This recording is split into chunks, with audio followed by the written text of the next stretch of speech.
All right, hello everybody. We want to welcome you tonight to discuss Monsters in the Mills, a book that the three of us have been lucky to be a part of. We are a part of a group called We Are Providence, which is a writers group. This is the second anthology from We Are Providence. The first book was called We Are Providence. The second book is Monsters in the Mills. The third book is under deliberation. So Monsters in the Mills is an interesting thing. I joined the group a little bit over a year ago, and it was ironic because I was already writing a book about a ghost in a mill when they told me that they wanted to do this concept, so I got all excited because I was like, ooh, Monsters in Mills, because grew up in Fall River, grew up around mills, had parents that worked in mills, and certainly relatives that worked in mills. And Faye Ringel, who's sort of the godmother of We Are Providence, was really high on the idea, and she's down in Connecticut with a bunch of different mills down there. And it just kind of flourished because, I'm not going to speak for the other gentleman here, but mills are have such an abundance, sadly, of terrible things that sort of happened in them, you know? They are almost Gothic in design, in their size and their scope, and they're sort of brutal in the way they treat people and how they house and what they expected from people. And from that comes a lot of opportunities for us to write scary stories. So hopefully, if you get a chance to read the book or borrow it from the library, there's 18 or 20? It's 20? It's definitely one of those. 20 stories. Let me, here are all the stories inside the book. So stories cover different mills from different parts of New England. I originally set mine in Fall River, but I ended up moving it to Pawtucket because I had a really good place in Blackstone that I was looking at on the river. And a lot of the writers here are very accomplished. The two editors, Krista Carmen and Lauren Daniels, both were up for the Bram Stoker last year for horror writers. The Bram Stoker is like the Oscar for horror writers. That's the big one. And Krista won, and Lauren came in close. And then Krista was also up for a Shirley Jackson Award as well, that she just came in very close to winning. So there's an incredible foundation of writers, and we're spread out all over all types of sort of incarnations of horror, whether you like Gothic horror, whether you like extreme horror, whether you like classic horror. Everybody has a different sort of take on it, which also makes it very fascinating. So about us, I'm Rick, as you can see. I'm here tonight because I am a product of this library. My first library was the South Branch Public Library, where Dave was working in probably, I'm guessing, like 83, 84. A long time ago. A long time ago. And Dave and Dan, the other fellow librarian, Dan was kind enough to sell me used issues of Fangoria magazine, and I used to buy all the 25-cent horror novels that they would have in the box at the front of the library. So I'm sort of here because of my experience and sort of my life through the Fall River Public Library. I'm really excited to be able to sort of be on this side of the table and represent writing, and not so much just someone who came here, but I'm definitely a product of the system. Okay. Jay, do you want to talk a little bit about yourself? No, So, like Rick, actually, I grew up in, I don't know, I might get some boost for this, but Somerset. Most of my life I spent in Somerset, and I spent a lot of time in Fall River, obviously. Even in my professional career, I was at the courthouse just a little bit up the road, litigating for about 7 years, and now I moved on from that too. So, but for writing, yeah, I mean, I've been writing since probably 2000 and published since 2012, 2011. And most of my stories are based actually in Fall River. So all my legal thrillers, all my thrillers take place in Fall River. You'll see very, very regular. I like the settings to be as authentic as possible. So you write what you know, that's what everybody tells you. I know Fall River. So Even my mill story takes place in Fall River, and I was picturing the old Quaker Fabrics mill when I wrote it, but it actually takes place at Workout World, pretty much. Not that building, but it's not Workout. and you got the Braga Bridge, and then you got a lot of landmarks that you'll see in the story. Well, no, that's me. All right. My name is Brennan Lafaro. I am originally from the Attleboro area, but I live in Swansea now. Lived in Fall River for a while. My first apartment was on Rock Street. That's not interesting. You want to hear about books? All right.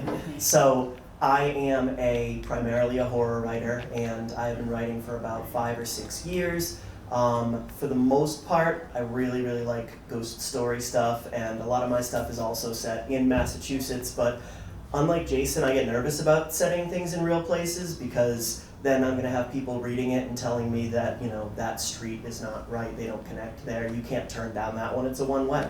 What are you doing? So I like to make up towns. I'm writing a book right now that takes place in Providence, and it's an absolute freaking nightmare. It almost feels like you spend more time looking at maps and plotting than actually writing the story, so I'm not going to do that again. But if you like ghost stories, I also have a series of horror westerns that I think are a great fit for anybody who doesn't actually like westerns, or at least thinks that they don't like westerns. Bring in the supernatural on those, and they're fun. Rick, back to you, sir. Thank you. All right. So let's talk about our stories in the book. So my story is called Kiss of Death. Now the interesting thing, hopefully one of the interesting things about my story, it was based on a couple that I had met in a mill down near the Kidney Center, because they were selling stuff that they acquired from houses that got repossessed, or people were leaving stuff or throwing stuff away. They were cleaning out houses. And at the time I was collecting a lot of DVDs and books and things like that. And they had a thing on Facebook Marketplace that said, if you're looking for DVDs and books, come in. And I showed up one day and I had to ride this giant freight elevator all the way up to the 6th floor, and they had just all this stuff laid out. So when we were thinking about mills, I was like, what if these guys cleaned out a house and they found something that had been haunted or possessed, And as they're going about their business doing what they do, that entity sort of takes over, right? So that's sort of the foundation, if you will. Now, the reason why it's called Kiss of Death, because in my research, the women that worked in the mills, one of the things they had to do with the bobbins is they had to suck thread through the bobbin like this, and the bobbin looks pretty much like that, which already sounds like a nightmare when you talk about bacteria, but when you figure that they were passing around tuberculosis, it was a death sentence. So they coined that phrase, the kiss of death, because they had to physically suck the line through, and essentially were handing tuberculosis from one woman to the next every day at the mill. So, what happens if those people are still there? What if their ghosts inhabit this place that had taken them down early in life? Because most of these people were between the ages of, they weren't as young as 8, but they were between 12 and 26. A lot of the people died around 26, between the tuberculosis and just sucking in the cotton that they would suck in the air. Their lungs eventually would seize up as well. So I'm going to read to you. We're going to try to make 100 or 200 words from each of our stories, just to give you a little flavor of it. So at this part of the story, the woman had found the bobbin, and she's looking at it and trying to assess what it is. Wanted to gaze at the bobbin and became drawn to the hole that was used to thread the line. Could the disease still be there? All of those women who sucked the line through this hole were ignorant of what the bobbin held. Wanda brought it closer to her mouth, but stopped just short of her lips. Just then, the line shot out and hit her. It stung like a hornet. She pulled the bobbin away and it tore the line from her lip. Something tightened around her wrist. She raised a hand holding the bobbin and could see that the thread inside was emerging and slithering around her skin and cinching itself down. Wanda screamed. The echoes of her terror bounced around the walls of the mill. Coarse thread wound its way up her arm. It had grown thicker and longer and slipped from the bobbin like a snake made of hemp uncoiling.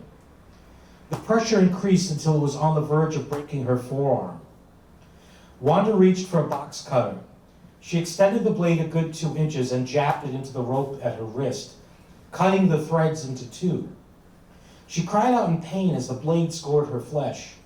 She pulled the thread and struggled as it fought to stay attached to her. Thick as a rope now, it was trying to burrow its way into her arm. The threads, like needles, trying to get under her skin. That's my clip. All right, so my entry into this lovely anthology is called Under the Frozen Sky. And, at first when I was asked to write a mill story, my thought was Lowell, my thought was Pawtucket, and then my third thought was other people are going to latch onto those locations and I'm going to be, just kind of riding coattails there. So I ended up taking a fictional town, retracing our steps here, that I wrote an entire New England ghost story trilogy in, and essentially it was already a mill town, so I just put a mill there and kind of had this story take place in its crumbling shadow. And it's about a 12-year-old girl named Emma, and she's leaving the house at night, kind of middle of the night, because her house is hectic, it's chaotic, everybody's fighting, and she just needs that peace. So she walks down by the river and meets another person. With a gentle pat on the frozen earth, the stranger invites Emma to join her. Emma's legs carry her down toward the sweeping water, stopping short of its chilly spray. "I'm Emma," she says as she drops to the ground. "Thea," says the other girl. "Do you live around here?" The aroma of ozone seems to intensify as though Thea comes from a place where wood smoke mingles with sharp cold. Emma nods. Even a simple yes feels as though it might open the floodgates to the obvious question. Why would either one of them be out here in the middle of the night? She can't ask without also answering. The girls sit in silence for a moment. Somewhere behind them, the night is rent by the sharp hoot of an owl. Emma jumps, then sneaks a glance at Thea. If the noise, the cold, or the company of a stranger faze her, she hides it well. "Do you think the sky is frozen?" Emma wrinkles her brow. I'm not sure what you mean." "I've always heard that the higher you go, the colder it gets." Thea shrugs. "If something as alive as the water can become hard as stone simply because the temperature drops, what happens to a place way up there content to sit still and watch over us if it gets cold enough?" A chuckle escapes Emma, and she claps a hand to her mouth, embarrassment settling in her stomach. "I didn't mean to laugh. I've just never thought about it before." The corners of Thea's lips twitch, hinting at a smile, but her eyes remain the same. It just seemed like something to say. "An icebreaker?" "Pardon?" In school, when a teacher is trying to get to know their students, they ask questions to start a conversation. It's called an icebreaker. Thea stares into the river for a moment, seemingly entranced by the ripples. Appropriate. She laughs, a melodious sound that twirls into the night like Emma's crystallized breath. Emma joins her, then stops abruptly. Numbness shifts to icy prickles, jabbing at her spine. She scoots away only a few inches, but it's enough. Thea's laughter dies. She tilts her head to the side. "What's wrong?" Emma climbs to her feet, backing further away.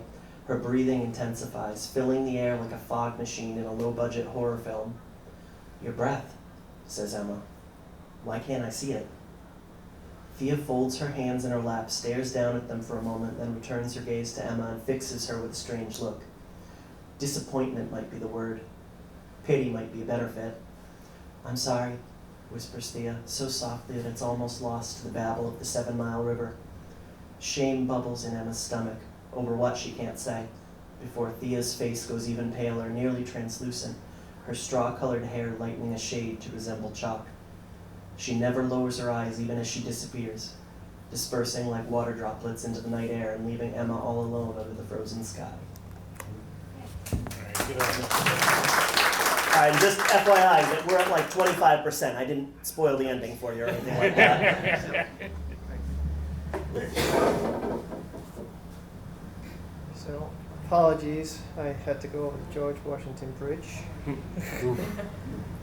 by the way, the Braga Bridge will always be green to me. Me too. So, a little context about my story. It's about a guy who's an addict, not that there's any of those in Fall River, or any drugs at all. Something we can't speak. Sarcasm is not lost on me. And he's running from his dealer who he's just robbed.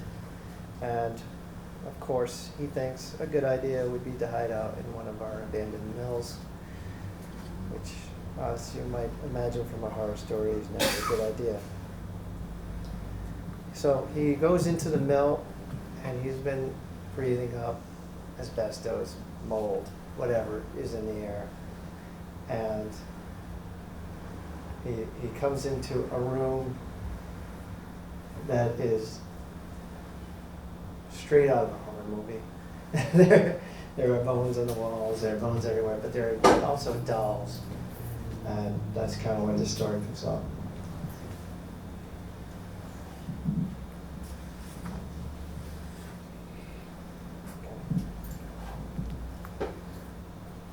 Like the rest of the bones, oh, sorry, I went a little too there. Okay. Piles of bones and rusted manacles were arranged around the four walls, all which lacked doors or windows. Chains hung, neglected from railroad spikes, hammered into each facade, in some cases still attached to a forearm.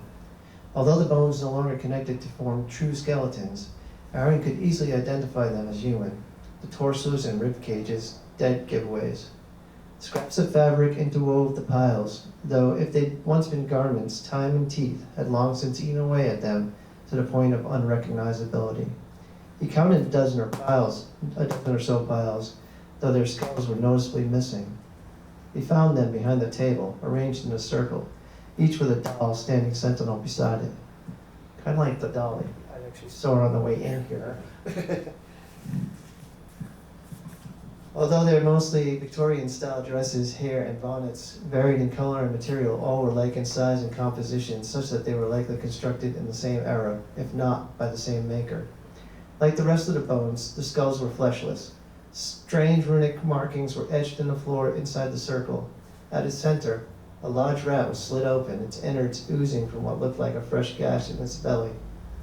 Aaron recoiled at the sight, together with the ongoing stench of the room, but he sensed no immediate danger. Though he had no idea how long it took skin and muscle to rot, he figured the bones must have been there a very long time, and the person or persons who had caused the bones to be there would also be long gone. As creepy as he found the place, it was also his salvation. He doubted Vic, the dealer, would follow him in there, so he would just have to bear the room's awfulness until morning, or whenever Vic and his crony decided to pack it up and leave. The bones were just bones, and the dolls were just dolls. Old-fashioned, sure, from an age well before Cabbage Patch Kids and Barbie, but silly, inanimate, unspeaking toys nonetheless. Each wore a dress down to its feet, somehow as unmarred by time as their bisque doll arms and faces and hair that looked as real as his own. Nothing supernatural, nothing angelic, nothing alive. And yet, they all seemed to be staring at him. Awesome. All right, so any questions for us about Monsters in the Mills in general, spooky things, how to write? Anybody? Nope. Yes. What kind of horror movies or stories were you brought up with? Because my generation, we used to have Creature Double Feature Right. every Saturday morning. Yeah. Well, I think we probably all watched Channel 56's Creature Double Feature, and that was a big one. Certainly Dialing for Dollars was another one. Dialing for Dollars was where I would watch all those great British Hammer films that were wonderfully gory. And they were kind enough to put those on at 3:30 in the afternoon after my mom was done with General Hospital.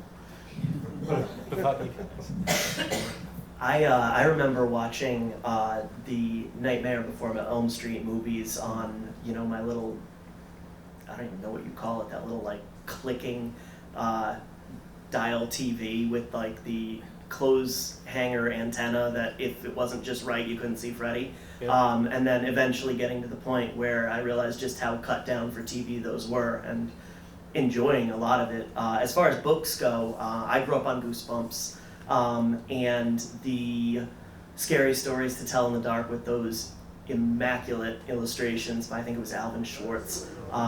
Absolute nightmare fuel, and I don't think I've picked up one of those books in 25 years, and I can still see all of like the dripping flesh and the black and white pictures. It's formative. Yeah, like you actually, what got me into horror was my babysitter reading Scary Stories to Tell in the Dark. And actually the one that got to me was the shoes that kept creeping up the stairs a little each night. I don't know if you remember that. It wasn't gory, it wasn't really scary. Well, that's kind of terrifying to me as a kid, but it was just shoes moving. Kind of genius in its simplicity. For movies, I'm an 80s camp B-movie guy all the way. John Carpenter, Roger Corman, that's what I grew up with. The Thing is still my favorite movie to this day, and I'll watch it every chance I get. True Life Horror Story, my girlfriend still watches General Hospital. Did you ever watch Dark Shadows when you were younger? Oh yeah, well we have a Dark Shadows expert in the audience actually. Danielle Galergo, I could put a pitch in for her Dark Shadows podcast. It's one of the best podcasts on Dark Shadows there is. And it's also why I'm wearing a Barnabas Collins ring, which you probably noticed. But yeah, Dark Shadows, certainly. By the time I got around to it, it was in reruns, it was in syndication, but it was one of those, beautifully strange things that you would catch on a TV, on some UHF station, when you were, when you didn't want to watch The Price is Right or whatever was on at the time, Card Sharks or whatever your mom was watching, if you found a Dark Shadows, especially if you liked or inclined to horror, it was. Is that with Johnny Depp? No, just joking. Oh. You don't speak of such things.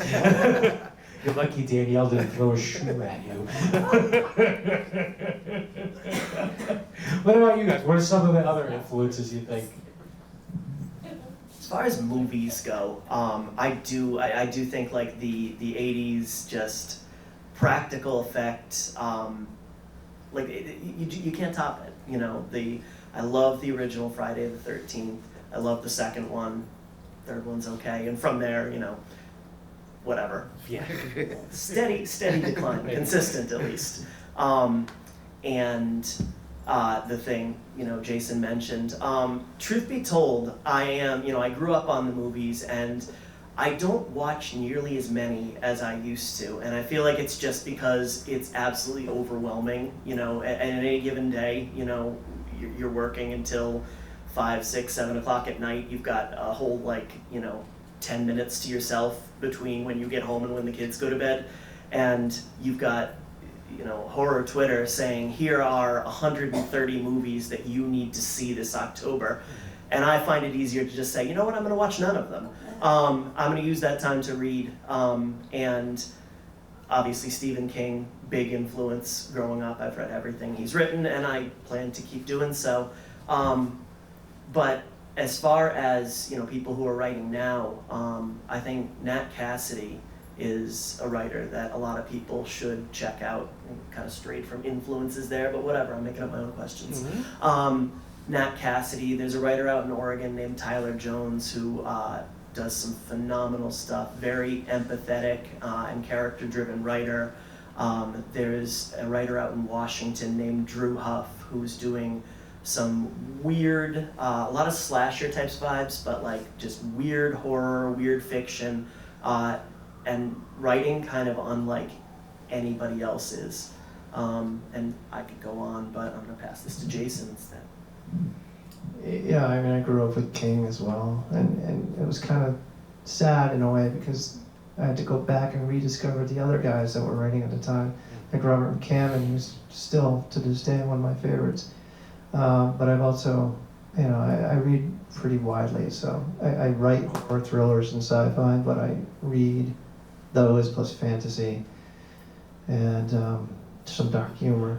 But yeah, so I mean, The Hobbit, you know, those I would say Tolkien was a huge influence on me. Although you won't see any elves or anything like that in my books, but just his allegory with the whole, you know, being in World War II, and just how he wrote. I think my World War was wrong, but anyway, just how he wrote about the wars and made it into a story about goblins and orcs and stuff. It's my English teacher liked my fascination with it, but I thought it was genius.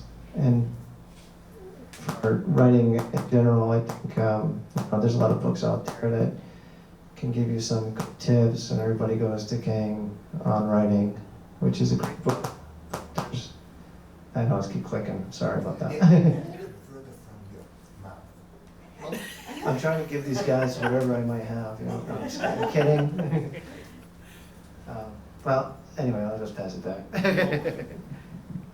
Any other questions? Yes, Dale? Yes, so New England has such a rich history as far as horror, and in particular horror writers.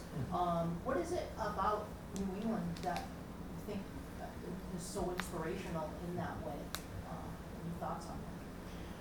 Well, like I was saying to some people earlier, I don't think I ever need to write about another place other than Fall River because of the history, because of the look of Fall River. I mean, you look at this library in itself, how gothic and fascinating it is. You know what I mean?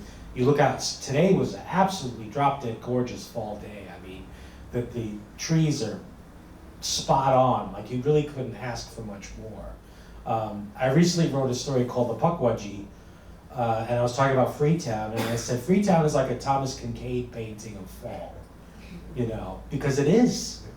You know, it's like the only thing you need for a muse is eyes and ears and just to walk around. And I think New England has that sort of magic. I've been lucky enough to live all over the country, and I would say probably the only other place that I felt the same way about was New Orleans. But yeah, guys. I mean, the short answer is I think history. You think of places in Europe that have structures, you know, that are 1,000 years old, and we don't have quite as much stuff like that. But you know, this is essentially where the European version of civilization started out, and a lot of that is people trying to just kind of figure out how to be a civilization, and they messed up more than once or twice, and bad things happened, and it, you know, kind of ingrains itself. It's, you know, I mentioned earlier, one of the things that drew me to Westerns is the idea that you're out there in this kind of uncharted land, and there's no supervision for the most part. And I think that New England has a little bit of that, that origin of just people coming over here and, you know, displacing indigenous and just trying to figure their stuff out and not always being Puritan about it. Beyond that, it's just, it's a beautiful area. You know, you think of the leaves, it's so, it lends itself well to the kind of imagery that you need to juxtapose the horrible stuff like bone rooms with dolls. My take.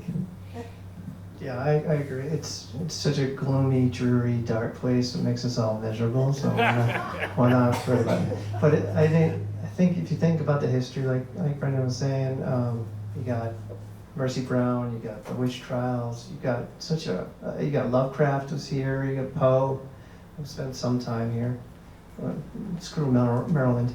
But anyway, we just have so much. I mean, if you look at the beauty of Sleepy Hollow, at the same time, it's a dreary place, but it's beautiful. It's darkly beautiful, and it just lends to that kind of. And then our Halloweens are also better. You can't go trick or treating in Florida. What are you gonna put lights on a palm tree? Dodge alligators? It doesn't seem like it doesn't have the right atmosphere. Here we actually had, at least where I was, we grew up in Somerset, we were going door to door my entire childhood, and it was tons of kids. And whoever get out full bars here, you're awesome. Any other questions? Dave? Your writers, I myself am an artist, musicians, people in theater, we're all driven by ideas. You know, we're always looking for that unique idea to work around. Have any of you ever just been hit by something out of the blue? You came across an object or a situation where the story just came to you. It was like that eureka moment where something just struck you, and you said, "Ah, now there's a story." Have any of you ever had that moment? Constantly. Yeah. Constantly. I can't show you on my phone, but yesterday I was driving and I had written a story about a year ago. I just put a thing up about this couple that went to Maine. Oh, you can't see it clearly. And they were driving up to go skiing, and there was black ice, and they saw this truck that had fallen over.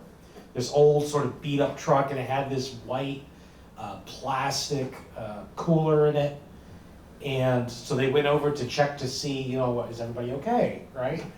So the husband goes to talk to the driver, and the wife goes to check on the cooler, and she sees this body in the cooler, right? Yesterday, I'm driving home, and I'm driving by, and I took a photo of it, an old dilapidated truck that has a white cooler in the back and the thing down. I'm like, oh my God, right? And like I said earlier, I went to the mill. What's the name of that mill, Angie? The one that, near the kidney center? yeah, Weaver, the one on Weaver Street? yeah, the one that it still has a sign up. Troy? I don't think it was Troy, but anyway, when I went to that mill, once again, it's like you go in it, you walk into this structure, this big stone structure, right? You go into this giant elevator that looks like there's something out of central casting, right? Then you go up this big thing, and you go and you see this stuff, and it has to hit you. You know what I mean? Oh, I gotta do that.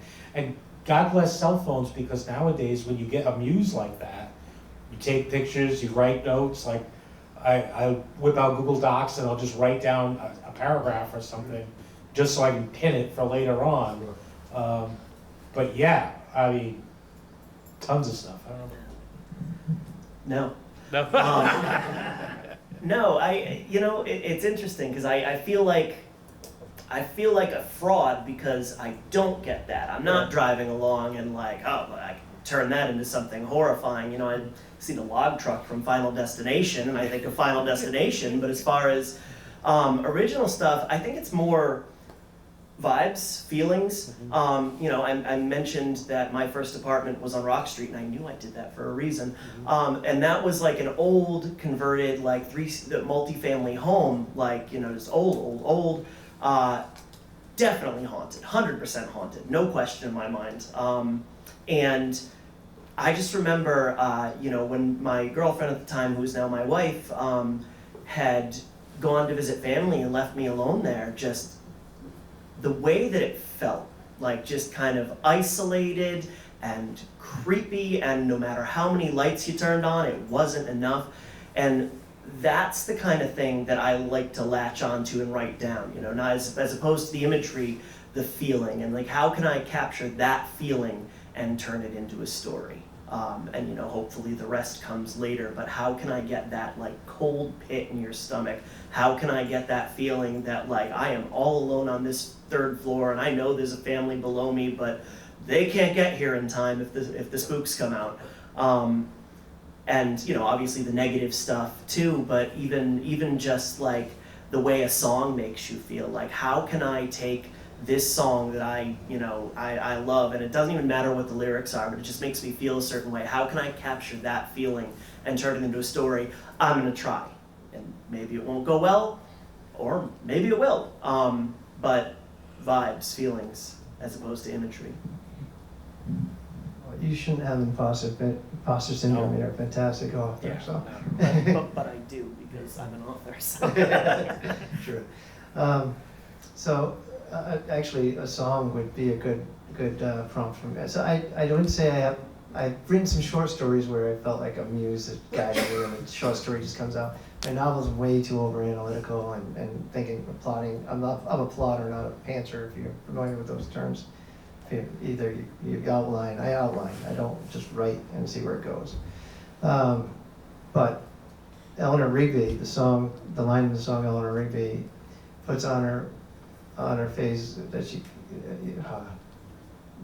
and a mask that she keeps by her door. I can't think of it off the top of my head. But yeah, so it was basically, it prompted a story in my head about a faceless girl that had those kind of like the comedy tragedy masks that she would put on to express herself. The story's a lot darker than that, but I won't go into it because it might not be appropriate. But also news articles, like one of my novels was prompted by folks actually digging up ancient viruses in Siberia, which was an actual news article. I was like, that doesn't sound like a good idea. Why are you doing that? Oh, our story, here we go.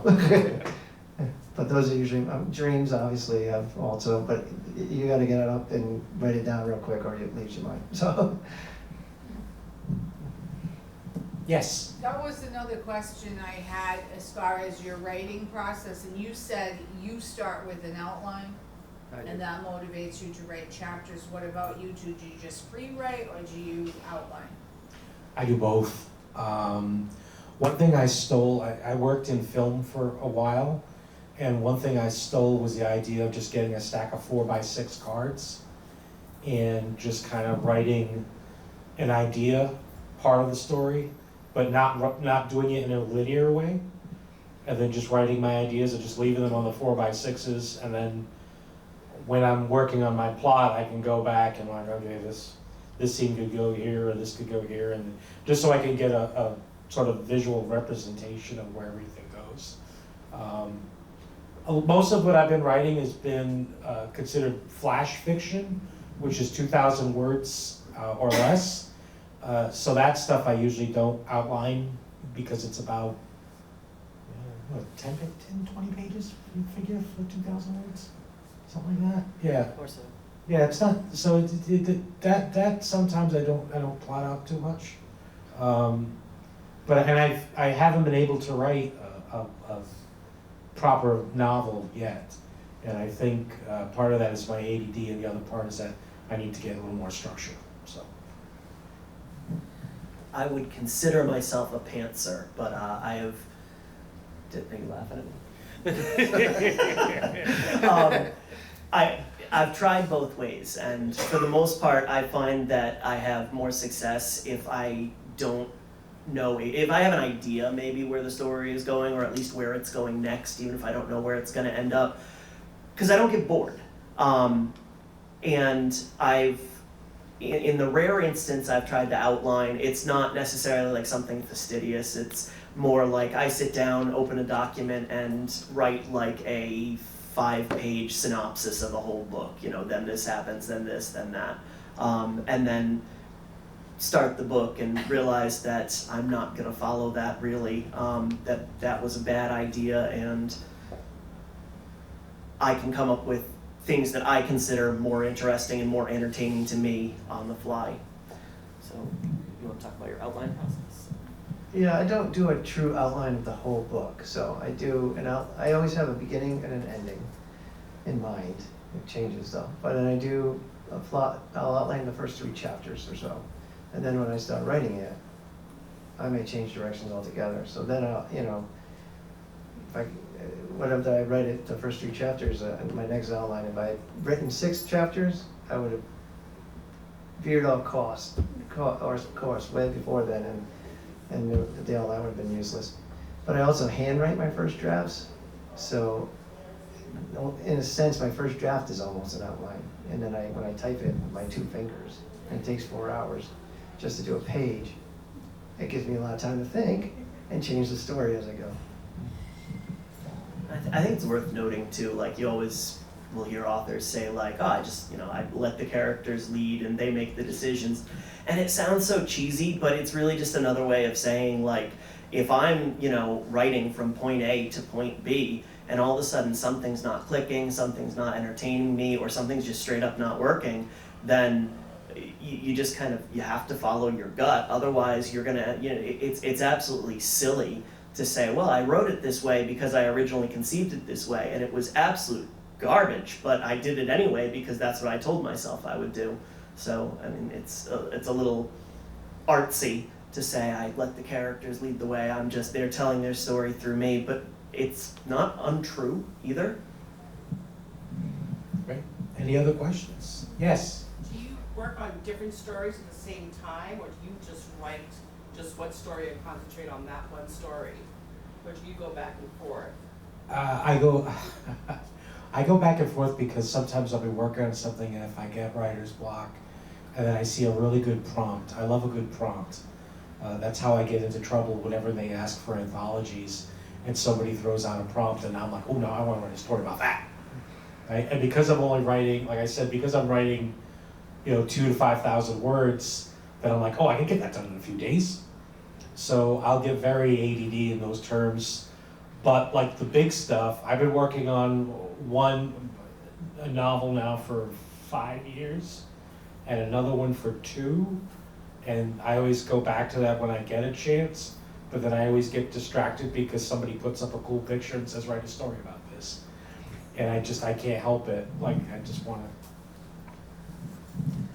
I try really hard to do one thing at a time, but it's like you say, it's so, there's so many shiny things out there. For the most part, if I can, demonstrate that level of self-control, I find it so much easier to just kind of work in that linear fashion where, okay, I'm only immersed in this one story, so it's a little bit easier to remember that person I mentioned back in chapter 2 and what their name is, what color car so-and-so is driving. Because otherwise, I find that if I'm jumping around too much, half my writing time is going toward like locating a detail that I could absolutely look up in editing, but it's going to drive me nuts if I don't figure it out now. To say nothing of voice, if you are writing 2 novels, they are very likely going to have, characters that speak in different voices or narrators that speak in different voices, and I find it just easier to this is how this one's going, it's a little more informal, and, we drop the G's at the end of words, as opposed to this one who's, a little bit more snooty and would never speak like that. And it keeps me from mixing up silly things like that. Some writers will tell you that you should be, if you're a writer, you should be writing every day. I find if I do that, I'm forcing it, and what comes out is garbage. So I write when I'm inspired to write, and when I know it's working. You know when you're writing if it's working. But every time when I'm writing a novel, you get about to 60,000 words. I don't know if you've had this experience. It's just a hump. You just gotta step away, maybe reread everything you did, maybe even edit the first portion, and it'll give you new ideas to make it real. Because you want to, at that point for me, I read a lot of action horror or thrillers. I want it to come speeding towards the end, and I don't want it to stop. So if I get there, I walk away and work on something else.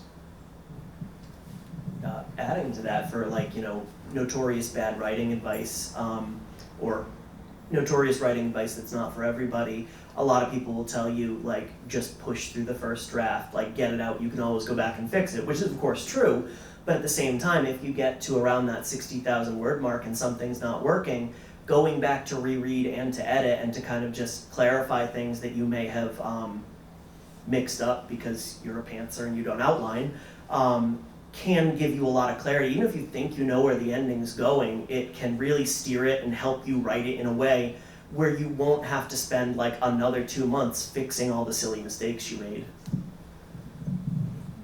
Any other questions? No? All right. Well, I want to first I want to thank my fellow panelists who were able to come out tonight, and it was great to be a part of this. Getting back to Monsters in the Mills, it was an incredible experience. I don't know about you guys, but I look forward and I hope that we will have a 3rd book eventually with the group. If you do want to write, one of the things I would recommend, and one of the things I've been telling my students is find a group. find a group of people who like the things that you like and they want to write the things that you like. And I always say, whenever I'm around Lauren and Krista, a rising tide floats all books. And it really has been that way for me with these guys. They've helped me out editorially, they've helped me out with stories. It's just seeing other people work motivates you. It's like, having a gym buddy. You see your gym buddy and they're putting out a book and you're like, what am I doing? Or why aren't I working? Or what's going on there? So it's good, it's important. We're just lucky that right now that horror is going through like a golden age of literature, and that so many people are writing horror, and not just writing it, but doing a really good job of it, So it's kind of a blessing and a curse, because also it means that we're writing stuff in a period where a lot of other people are putting stuff out. So it's kind of tough to get seen. Anything else you guys want to add? Thank you. Yeah, thank you for having us. I want to thank Dave once again for inviting me and letting us set this up. And hopefully, we'll be able to do this again in the future, and we'll try to. That would be wonderful. Yeah. Thank you, Yeah. Rick. Thank you, Brennan, and thank you, Jason, for coming this evening. And I had a wonderful time. I think the audience did. And I say, let's do it again. Let's bring more people.